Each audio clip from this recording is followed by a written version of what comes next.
인산 김무린 선생님을 모시고 제7회 소총 강연을 개최하겠습니다. 오늘의 연재는 천부경에 담긴 우주의 비밀입니다. 먼저 국민 의례를 올리겠습니다. 국기를 향하여 기립해 주시면 대단히 감사하겠습니다.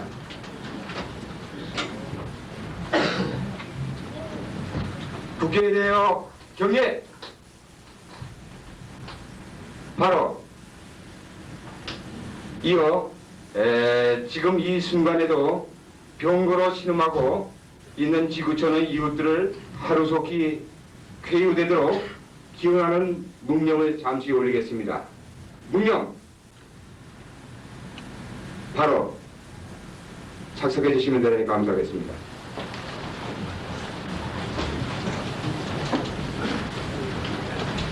이어서 천부경과 오늘의 초청 연사이신 인산 김우른 선생님께 대하여 약간의 소개 말씀을 드리겠습니다. 천부경은 여러분께서 이미 잘 아시다시피 우리 민족 문화의 원리이자 천하문명의 시원으로 알려져 있습니다. 다만 한문으로 되어 있는 데다 내용이 난해하여 각인각설의 해설이 난무해 왔습니다. 물론 천부경의 깊은 뜻을 잘 풀이하여 세상 사람들의 이해를 도와주는 훌륭한 주에서 해서가 적지 않음을 알려드립니다. 그러나 우리 인산 선생님께서는 오늘 강연하시는 내용은 여러분께서 들으시면 아시겠지만 기존의 주 해설을 전혀 참고하지 않고 선생님의 독특한 지혜로서 천부경에 담긴 심오한 깊은 뜻을 풀이하고 계십니다. 오늘 강연하시는 내용의 중요 골자는 본 민속신약 연구에서 펴낸 민속신약 제3집에 수록되어 있으니 참고하여 주시면 대단히 감사하겠습니다. 인산 선생님은 올해 꼭 8순이 되시어 오는 5월 10일 제80회 탄신을 맡게 되십니다.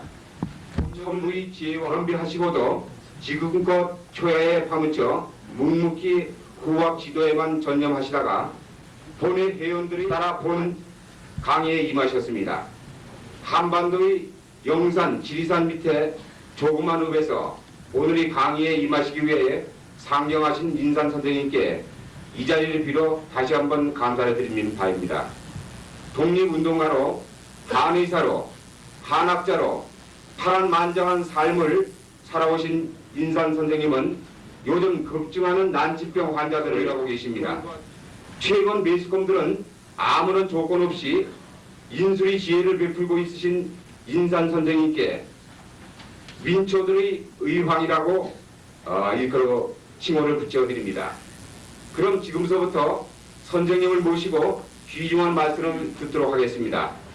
우리들에게 북조 단군으로부터 몇 년이 이어져 온 전통적 지혜의 빛을 밝혀주시기 위해 먼 길을 무릅쓰고 이 자리에 오셔서 강의에 임하시는 선생님께 뜨거운 박수로서 환영해 주시면 대단히 감사하겠습니다.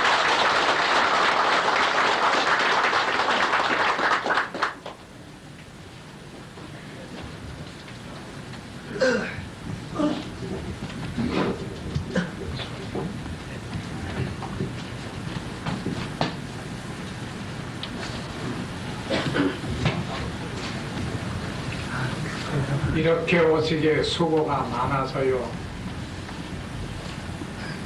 저는 할 말을 잘 잊어버리는 노한이라는 병이 있어요. 자주 잊어버리고 하다가도 하던 얘기도 잊어버려요. 그래서 마주 앉아 할 적엔 상대가 하던 얘기를 물어보니까 되지만 혼자 할 적엔 하다가도 못하는 얘기 원래 많을 거요. 천부경은 어려서 잘 알고 있어서요. 그 이유는 뭐였냐?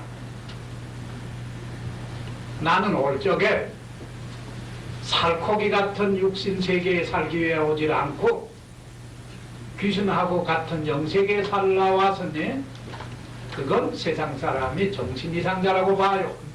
사실이 또 그렇고 미쳤다는 건 정한 얘기고, 그래서 한 세상을 어려서부터 60에 갇혔도록 지게지고 살았기 때문에 한 세상 글은 본질이 없다고 봐야 되겠지. 알기는 해도 본질은 적을 거요. 또 경험도 짬이 나면 하지만 세상 일은 다 하던 사람이요, 이러니 여기에 대한 모든 강의의 요점을 할 수 있어요. 그게 오늘의 내 행편이라. 천부경이란 백두산에 대한 얘기부터 묘행산인데, 백두산은 오란 이름이 아니고 그 전엔 태백산이고 그 전엔 도치산이라. 그건 상고에 인류가 귀할 적에, 토인족이 생겨날 적에 짐승 잡아먹을 수 있는 가장 짐승이 많은 곳이 백두산이라. 그래서 거기서 짐승을 잡아먹고 있는데 그 사람들 별호가 도치족이라. 그래서 그 도치족의 명명이라. 그래서 백두산에서 도치족이 많이 쫓아다니면 잡아먹는 짐승은 뭐이냐? 돼지라. 그래서 돼지 이름을 또 도치라고 했어요. 도치 식야이니까 백두산은 도치산. 선생님은 더욱 억울해. 순창 금도치명을 가진 장본이라. 그러니 그거지요. 이런데 그러면 도치산이 또 단군 때고 또 묘행산이 태백산 된 것도 단군 때라. 그 왜 그랬느냐? 백두산에서 떨어져 가지고 우리나라의 제일 신령한 영봉 묘행산인데, 묘행산을 보고 참으로 웅장하나, 참으로 묘하다 빼어냈다고 역장역수라. 그러면 지리산을 보고 자이불수라. 웅장하긴 한데 그렇게 묘한 건 없구나. 한라산을 보고 수의부장이라. 묘한 데도 많은데 그렇게 웅장하진 않구나. 그리고 오대산을 보고 부장불수라. 웅장한 것도 못되고 묘한 것도 없구나. 금강산을 보고 수의부자이니까 묘한데 웅장한 건 없어. 묘행산을 보고 역장역수라 하셨어요. 그런데 묘행산에서 탄생하신 단군은 그 탄생하실 시절에 고무 가죽을 가지고, 묘행산에 곰이 많아요. 지금도 많아요. 고무 가죽을 가지고 옷을 입고 계셨다 이거라. 그래서 곰하고 비슷한 양반이나 그 대단한 광채를 지니고 있는 천신이라. 그런데 그 양반이 3000년 후에, 3000년이요 후에 98대 되는 회계를 따져가지고 다시 전라도 순창 금도지굴에 나타나는데 그 속굴이라. 이런데 그때 하늘에 서기하고 황금빛이 찬란한 양반이 오는데 이게 누구냐? 또 돼지 같은 사람이다 이건. 고무 가죽 가지고 옷을 입고 왔기 때문에. 그런데 그 양반이 그 황금빛 찬란한 그 모습으로 내려올 적에 쳐다보는 사람이 눈이 시어서 못 보게 되니 얼핏 보는 데는 이상한 짐승은 짐승인데 그게 도대체 뭐였냐? 알기 쉬운 말로 돼지 같다고 했다. 그런데 황금빛이 찬란하니까 금도치라고 했다. 그때의 말은 도치라는 게 돼지인데, 그래 금도치라고 해가지고 그 후부터 금도지굴인데, 이 양반의 신통력으로 그 고은 선생님 사당은 그쪽으로 그때 봄날이라 나물 캐러 다니는 부인들이 보았다. 같이 다니니까. 그래서 이 양반이 그 부인 몸에 접하고 그 광채는 없어진다. 그래서 그걸 심태라고도 하고 영태라고도 하는데 그 숫자가 제왕시기에는 굉장히 많아요. 동방에서 태어난 순임금, 강태공, 중국에도 많은 숫자. 우리나라의 고은 선생님이 그렇게 영으로화해서 잉태된 분이라. 그래 세상에 나고 보니 그때인 진고리 행세하는 때라. 그 우리 조상의 헌안와이라고 있어요. 헌안 원년에 태어나신 분이라. 그래가지고 그 양반을 금도지구에서 태어났다고 돼지 새끼다 하는 말까지 해요. 그건 그 양반은 위대하지만 그 억울한 놈이라. 천상신으로 화해와도 그 당시 형편이 그리 돼 있어요. 진골이 아닌 양반이고, 진골은 또 당나라 떼놈이 잡아가니 안 되고. 그래서 그 양반이 정체가 확실하다면 중국에서 잡아다가 중국 사람이 됐을 거예요. 그래서 키워가지고. 그런데 이 양반이 어려서부터 천하의 문자이라 또 기지여신하고 이랬는데, 그 양반이 당나라에서 우리를 멸시할 적에 그 양반이 당나라를 올리게 한 것은 9살이라. 9살이 그랬는데 이 양반을 12살에 당나라에서 데려간 것. 우리나라 학자님들은 당나라 유학이라고 했어요. 12살에 유학 갔다. 그래 당나라에서 한 일이 많아요. 그러나 당나라에서는 그 오랑캐라고 해가지고 종으로 취급해요. 그러면 그 9살에 당나라를 올리게 한 건 뭐였냐? 당나라에서 신라 같은 오랑캐 속에도 아는 사람이 거기에 있을지 모르지 않느냐. 그래서 소금에다가 계란을 싸가지고 복함에 넣어 보냈는데, 그걸 알아맞히라 하니까 나라에선 모르지만 고은 선생님은 어려서 보내는 거 다 알고 있는데, 그래서 고은 선생님이 지어 바친 글이 그건데, 그 글은 단단한 함정물이 둥글고 둥근 옥함 속에 있는 물건은 반백반황금이라 절반은 희고 절반은 황금빛이로다. 야야 지시조나 밤마당 때를 알고 있는 새나 함정 미토음이라. 말 소리 내고 싶어도 정은 머금고 있어도 소리는 못 낸다. 소리 내고 싶어도 울 수가 없어. 이놈이 옥함 속에 있는 병아리라. 그 속에서 우러낼 수 없는 처지라. 그래서 그 가련한 처지를 당신하고 비해서 갚다는 거라. 그래 중국 사람들이 보고 놀란 것이, 이렇게 신통자재한 신인이 있구나. 그게 바로 최고원인데 이걸 어떻게 해야 이걸 처리할 수 있느냐. 중국으로 데려오자. 그래서 조선왕의 그 진성여왕 때 조선왕의 명령, 그 황명이요 명령을 내려가지고 데려간 것이 12살이라. 그래서 후세 선비들은 유학이라고 했어요. 그런데 이 양반이 당신이 만들어 놓은 노행산 암상에 그 흔적이 있는데, 그 석흔이라 이 흔적이 있는데, 그 흔적은 당신이 한 거라 당신은 보면 알아. 그래서 그 흔적을 보니 그 당시요 과두법이 있는데, 과두법에 의해서 과두문이라. 하부스의 술루비도 과두법의 과두문이지만 그건 과두문학은 전자법으로 되어 있었고, 전자법하고 과두문학은 차이가 있어요. 진상기사가 쓴 건 진짜고 하부스의 술루비가 진짜인데, 그럼 연임금 당시의 과두문은 어쨌더냐? 버럭지 해용물 수커메이로 그려놓는 것 뿐인데, 이것은 요손 때에 제대로 글이 되질 않아요.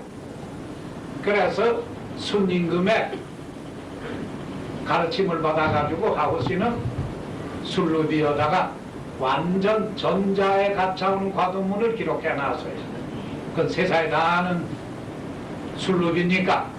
이런데 그러면 고은 선생님은 그걸 분명히 잘 알고 있어요. 당신이 하신 거니까 잘 알고 있는데, 그렇지만 후세에서는 전설이 잘못되어 가지고 금도치 손이라고 봤거든.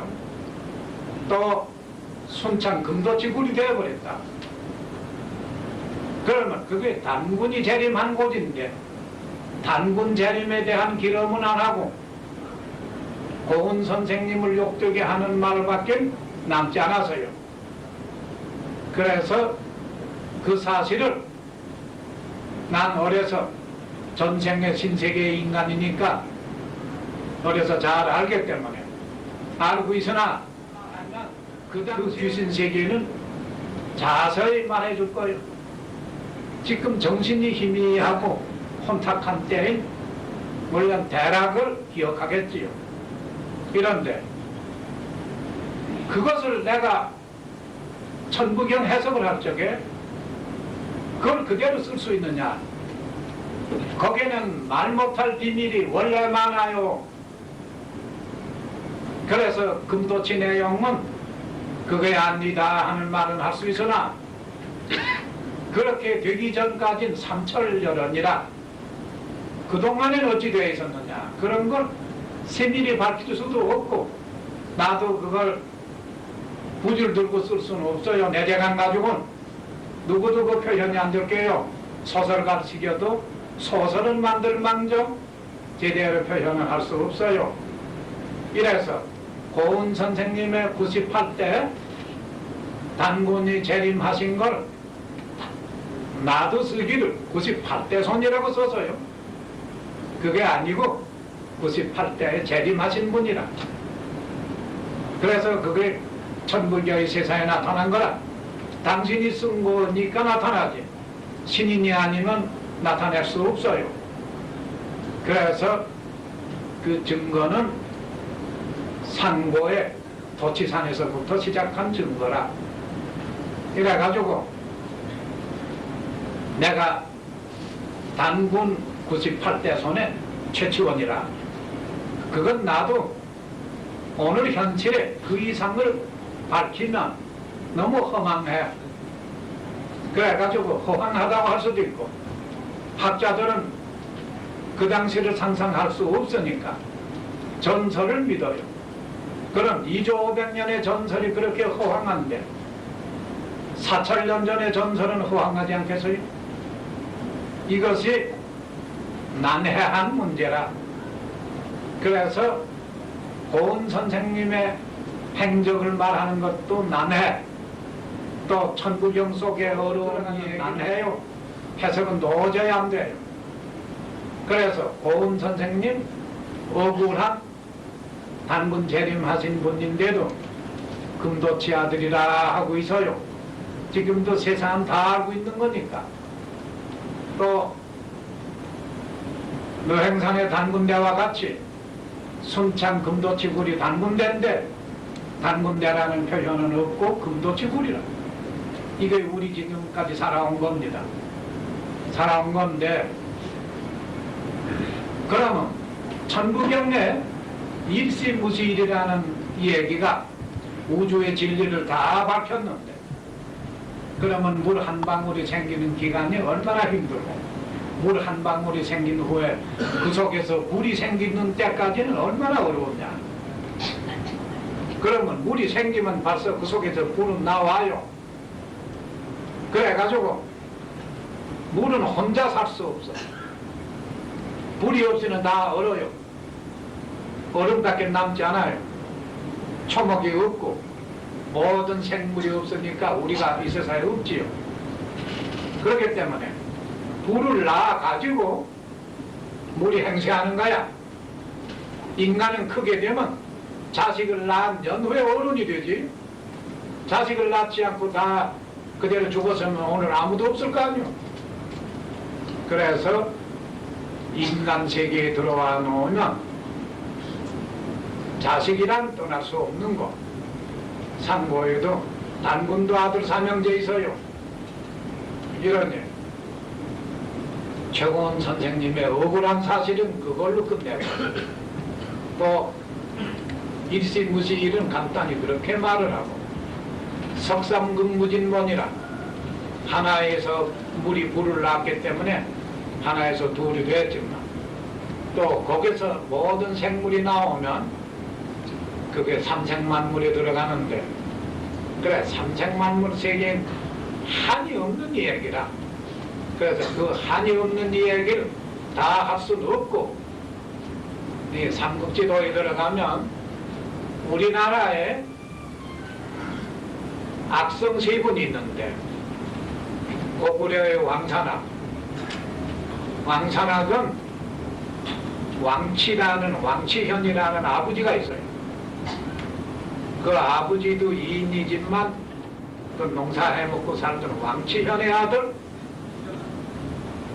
왕산악이라 산악이라 이런데 그 치현이라는 것도 알명설도 누가 물으면 나 잊어버려 대답 못하는 데 많아요.